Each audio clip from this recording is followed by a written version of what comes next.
Buletin Didik 19 Mac bersama saya Khairi Hazwan Muhammad Asri. Assalamualaikum dan salam sejahtera.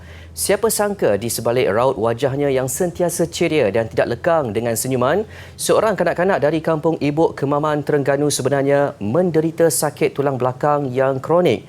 Kanak-kanak orang kurang upaya OKU Nurjanah Nazirah Muhammad Sukri 7 tahun yang hanya boleh mengesot dan bergantung pada papan selaju untuk bergerak antara kanak-kanak yang teruja untuk memulakan sesi persekolahan.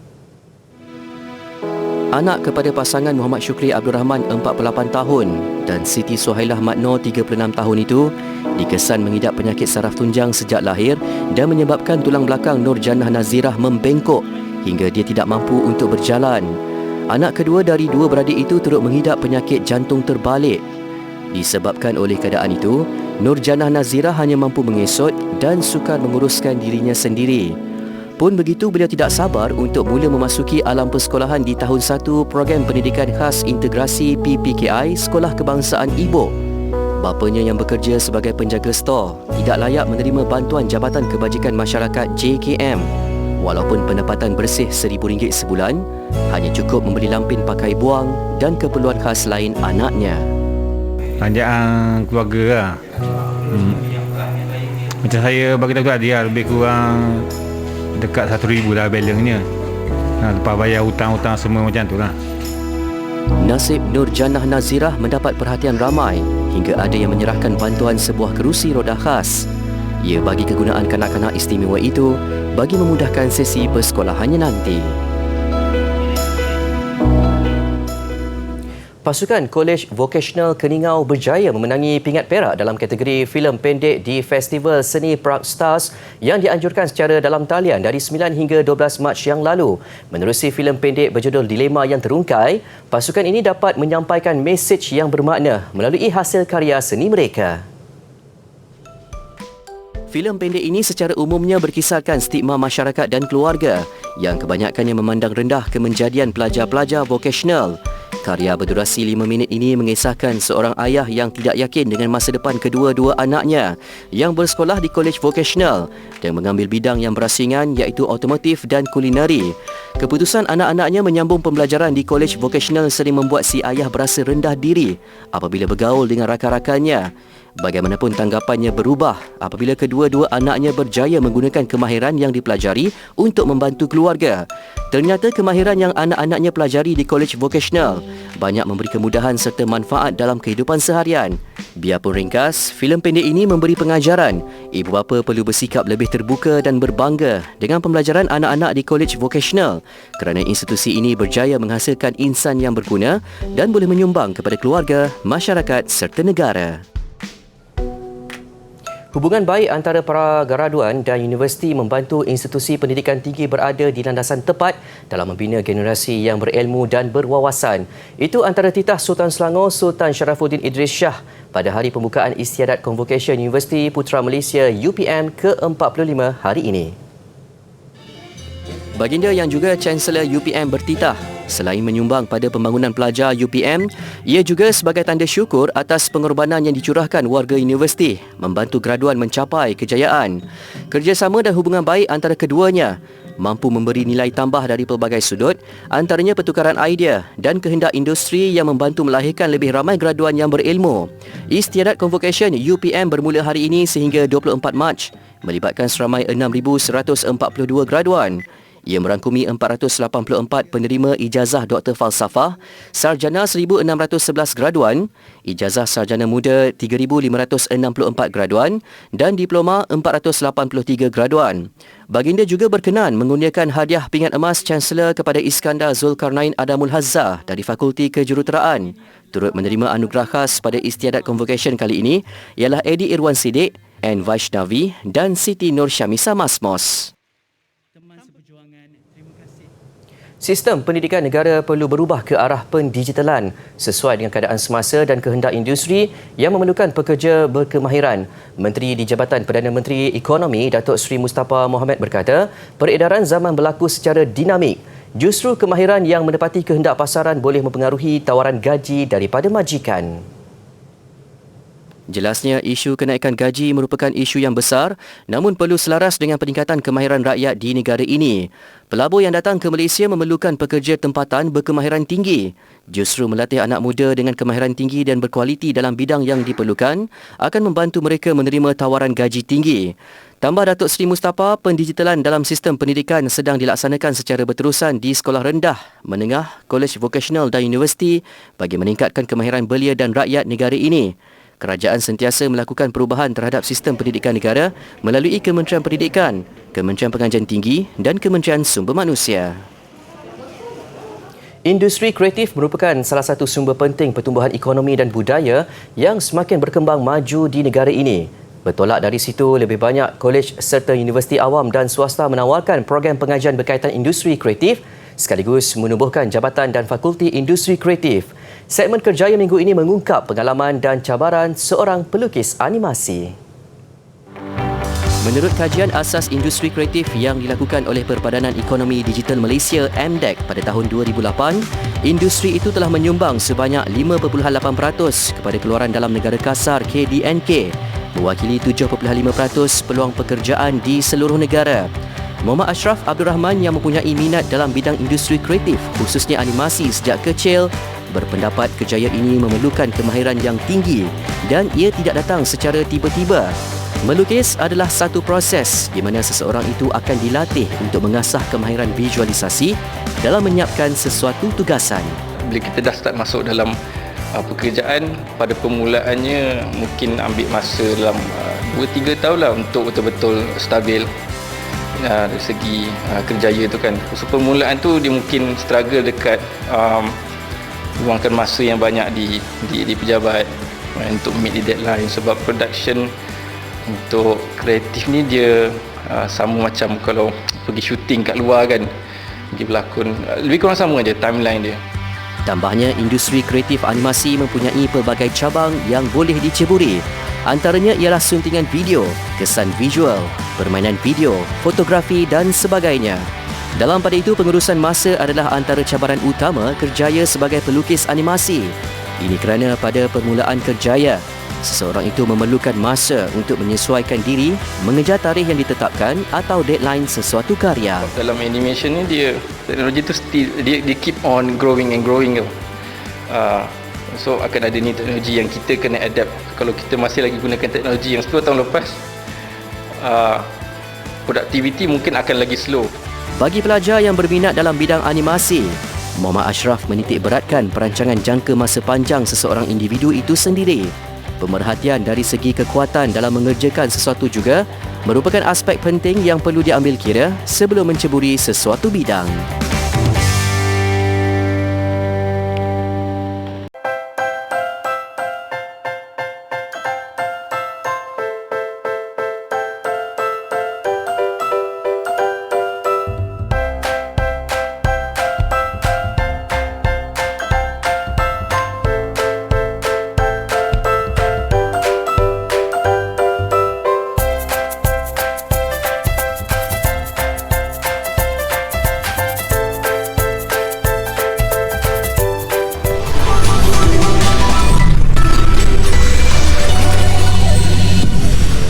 Kembali di Buletin Didik. Pelajar asing yang menuntut di Malaysia wajib mempelajari bahasa Melayu.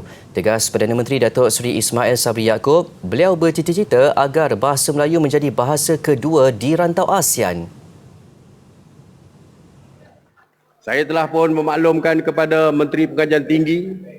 Menteri Pengajian Tinggi sudah pun bersetuju bahawa semua pelajar-pelajar asing yang belajar di negara kita mesti mempelajari bahasa Melayu. Dan kita mahu menjadikan bahasa Melayu sebagai bahasa ilmu. Tuan-tuan dan puan-puan, untuk pengetahuan semua, lebih daripada 300 juta penduduk di ASEAN ini menggunakan bahasa Melayu sebagai bahasa pertuturan. Dan bahasa Melayu merupakan bahasa yang ketujuh di dunia dari segi jumlah penuturnya. Beliau berkata demikian ketika penggulungan naib Presiden UMNO pada Perhimpunan Agung UMNO siang tadi. Beliau turut berkongsi pengalaman ketika melakukan lawatan kerja di Kemboja dan sidang dua hala di Thailand. Pemimpin negara berkenaan menggunakan bahasa ibunda mereka. Katanya tidak ada sebab kenapa kita tidak boleh menggunakan bahasa ibunda sendiri.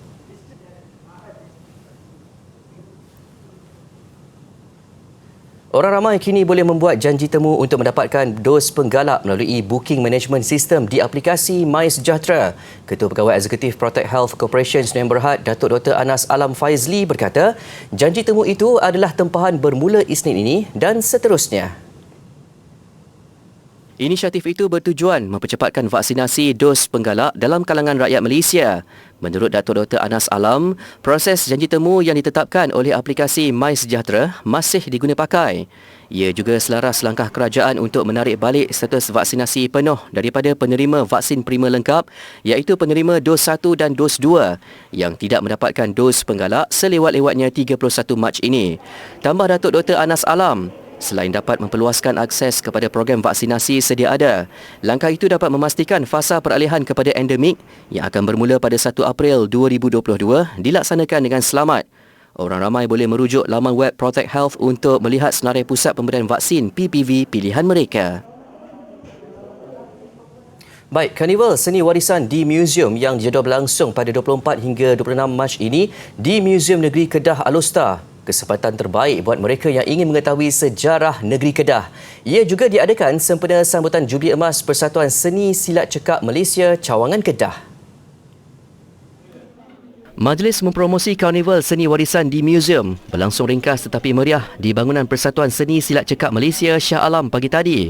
Demo seni silat cekak turut disajikan membabitkan pesilat lelaki dan wanita menampilkan kepantasan seni gerak silat dan pertarungan yang menggunakan senjata.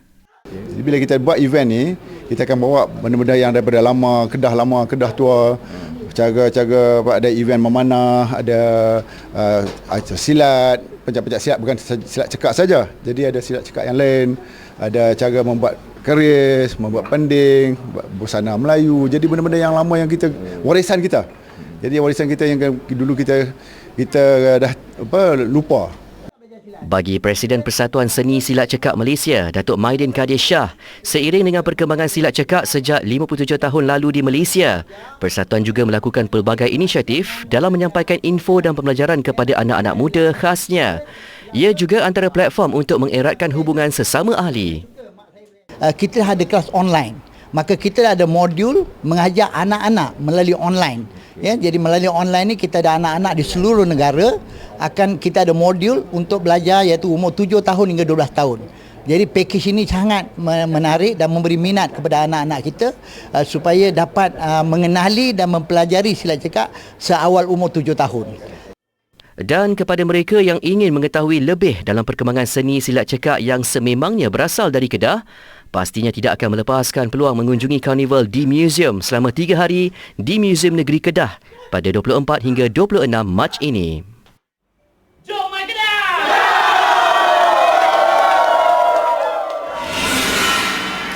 Sementara itu, hadir sama pada majlis santai pagi tadi, Dr. Roziah Abdullah, Pengarah Bahagian Perancangan dan Penyelidikan Dasar Pendidikan, Kementerian Pendidikan Malaysia. Beliau melihat silat cekak bukan sekadar cabang seni bela diri, tetapi tersirat pelbagai manfaat yang menjurus kepada falsafah pendidikan. Sebagai orang kementerian yang mendokong lihat kepada pembangunan anak bangsa, saya yakin apa yang dibuat oleh seni silat cekak Malaysia ni memang seiring dengan falsafah pendidikan, iaitu membina intelek, jasmani, emosi dan khususnya rohani. Lebih daripada itu, silat cekak juga turut menjadi pilihan beberapa individu untuk dijadikan bahan kajian, sekaligus mengupas keistimewaan seni bela diri warisan Melayu ini. Silat cekak ni pun dia ada tesis. Ada 6 orang telah buat tesis PhD atas aktiviti silat cekak. Ini menunjukkan bahawa silat cekak ni relevan seawal remaja untuk mendidik pemikiran dan fizikal murid hinggalah pemikiran yang berada pada peringkat PhD. Dinasti Mughal berpusat di Delhi, India dan memerintah di antara abad ke-16 hingga ke-19. Dinasti Mughal mewah dengan barangan kemas dan dihiasi dengan batu-batu permata yang bernilai seperti berlian, delima dan mutiara. Mari kita lihat contoh kemewahan tersebut dengan artifak kita pada hari ini. Artifak kita adalah sarpeh atau perhiasan turban. Sarpeh bukan sahaja berfungsi sebagai penghiasan turban, malah ianya merupakan salah satu tanda kebesaran, sebuah pengiktirafan pemerintah kepada golongan bangsawan yang sudah berbakti kepada dinasti. Ini merupakan penghiasan turban yang berbentuk satu pelepah. Sarpeh ini dihiasi dengan batu berlian dan batu-batu permata yang lain yang berwarna-warni. Kepentingan sarpeh dapat dilihat pada lukisan mini ini. Lukisan ini memaparkan pemerintah Aurangzeb yang menyampaikan sarpeh kepada pegawainya, dan pengiktirafan seperti ini amatlah bernilai, mewah dan meningkatkan status si pemakainya.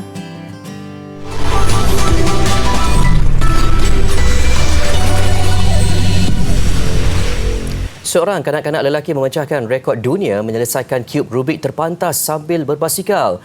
Ia menyaksikan V. Jayadarshan mencatat masa 14.32 saat. Aksi luar biasa dipamerkan Jayadarshan dikongsi menerusi laman Twitter rekod dunia Guinness. Jayadarshan yang berasal dari Chennai, India kelihatan tenang menyelesaikan cube Rubik sambil berbasikal. Bakat dimiliki Jayadarshan untuk menyelesaikan cube Rubik dalam tempoh singkat nyata memerlukan kerja keras. Ini kerana kanak-kanak itu mengambil masa 2 tahun berlatih sebelum mencuba nasib melakar rekod dunia. Sebelum ini, Jayadarshan memegang rekod dalam Asia Book of Records, iaitu menyelesaikan 60 cube Rubik dalam tempoh 30 minit dengan menggunakan sebelah tangan. Sebuah buku komik edisi pertama Marvel dijual pada harga lebih 2.4 juta dolar Amerika atau 10.63 juta ringgit. Menurut Ketua Pegawai Operasi Komik Connect Vincent Zurzolo, buku komik itu adalah satu daripada 3 buku komik yang menjadi buruan pengumpul buku komik.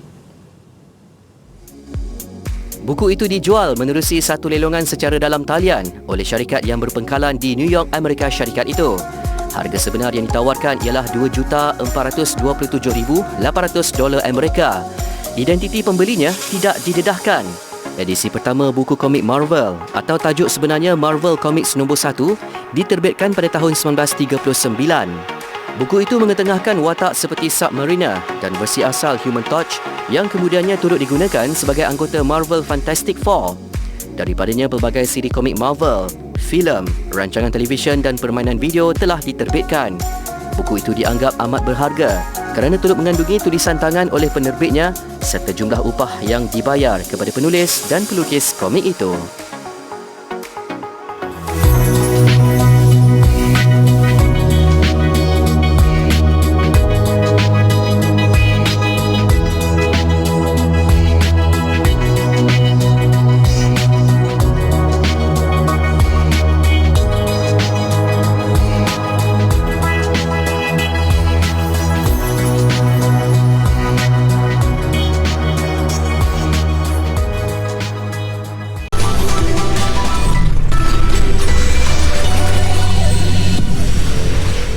Sukan Badminton All England. Daripada 3 wakil negara yang beraksi pada peringkat suku akhir semalam dan awal pagi tadi, hanya tinggal Lee Zijia meneruskan kemaraan Malaysia ke separuh akhir. Apa yang pasti, misi Zijia untuk mempertahankan kejuaraan kian bersemarak selepas mengalahkan pilihan kedua dari Jepun, Kento Momota. Lee Zijia menampilkan keyakinan yang luar biasa apabila cuma mengambil masa 14 minit menewaskan Kento Momota 21-7 pada set pertama. Bagaimanapun, Momota bangkit pada set kedua apabila menang 21-13. Meskipun tampak goyah pada awal set penentuan, Zijia kembali memperkemaskan rentak permainan. Momota nyata hilang arah apabila menerima asakan berterusan Zijia menyaksikan bekas pemain nombor 1 dunia itu akur dengan kekalahan 11-21. Pada separuh akhir lewat malam nanti, Zijia selaku pilihan ke-6 akan berdepan pemain muda India Lakshya Sen. Kecermelangan Zijia gagal dituruti bergu campuran Tan Kianmeng dan Lai Peijing. Bertemu pasangan pilihan kedua dari China Zheng Siwei dan Huang Yaqiong pada satu lagi aksi suku akhir. Gandingan negara yang diletakkan pilihan ke-7 ternyata sukar memecah kombinasi mantap lawan apabila tewas mudah 15-21 dan 15-21 dalam masa 37 minit. Bola sepak Liga Perdana, nasib berbeza Kelantan FC dan Kelantan United pada aksi semalam. Ketika Kelantan FC ceria meraih kemenangan kedua, Kelantan United pula tumpas di tangan Johor Darul Takzim JDT 2. Perlawanan skuad projek FAM MSN menentang Kelantan FC berlangsung di Stadium KLFA Ceras. Berlangsung sengit meskipun dibezakan dengan pengalaman yang dimiliki kedua-dua pasukan, tuah akhirnya berpihak Kelantan FC yang meledak gol kemenangan menerusi Nixon Guilherme pada minit ke-47. Pada satu lagi perlawanan, Kelantan United bertandang ke arena lawan menentang JDT 2. Seimbang pada awal saingan, JDT 2 membuka jaringan 10 minit sebelum rehat menerusi Daryl Sham Josh. Fernando Rodriguez kemudian tampil mencetak gol kedua tuan rumah pada minit ke-74 untuk melenyapkan kebangkitan pelawat.